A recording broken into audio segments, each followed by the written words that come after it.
Even then, it's multifaceted and systematic feeling. It's really dark. They've waited more than 3 years to see, but what they say is tough. It was horrible reading it. It's there in black and white that it was their fault. You know, there was always a bit of doubt in that we'd get that much. We were right. We were right all along. Okay.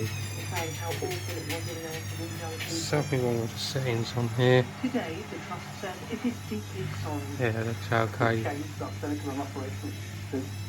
We've introduced new sorts of roles. For example, Director is probably one of the first trusts in the country, which allow us to bring the voice of the patient to the top tables. We've been investing over £5 million the last Looks fine now. in improving our ward environments to make them safer. Nadia Sharif also died whilst being treated at West Lane Hospital.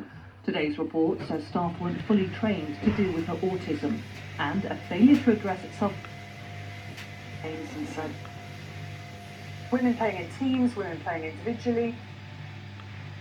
Hospital. Christie's family, along with Nadia and Emily's, are yet to see a full inquest into their deaths. In the meantime, they're continuing their campaign for a public inquiry. It's hard, it's really hard. But she's not here. Miss her. It's a big miss. It's a big miss. And that was Christy Tremaine ending that report from Fiona Trott. And if you've been affected by any of the issues that have been discussed in that report, or if you'd like to learn more, do visit bbc.co.uk/action line for more information. Yeah, I had this one before. Time is 18 minutes past 1, our top story this lunchtime. Model. As some claimants are moved out of the hugely overcrowded Manston Centre in Kent, the government faces continued pressure from Labour for failing the asylum system. And coming up in Israel, the former Prime Minister Benjamin Netanyahu looks on course to make a dramatic political comeback. Coming up on Repeat this lunchtime, MP Matt Hancock defends his decision to go on I'm a Celebrity. And we have the story of the Sharp shooting teenager from Suffolk. He's got his sights on Olympic gold. Hope you can join us at 1:30. The Russian invasion of Ukraine has in recent weeks focused on attacking cities and urban areas throughout the country. Russia is using so-called kamikaze drones and cruise missiles to hit civilian infrastructure, causing, among other damage, widespread power cuts. Ukraine is responding with surface-to-air defence missiles, but also with its small air force. The BBC has spoken to one of the Ukrainian pilots tasked with knocking out the missiles before they hit their targets. Our correspondent Catherine Biaruhanga reports now from Kyiv. For weeks now, Russia has launched a wave of missile attacks on cities in Ukraine.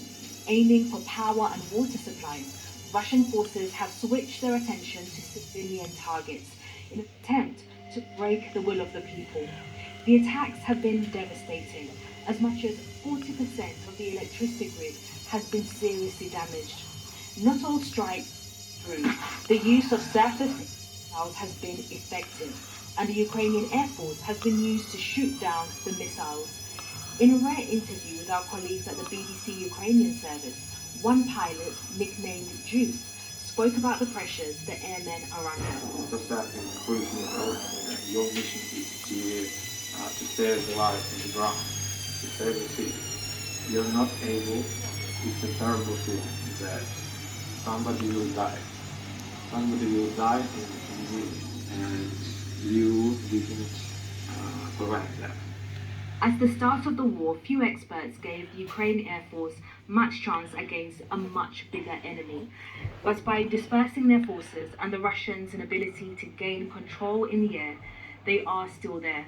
Ukraine doesn't have to try and get air dominance. It knows if it sends all its aeroplanes forward, then the Russian surface-to-air missiles will have a go.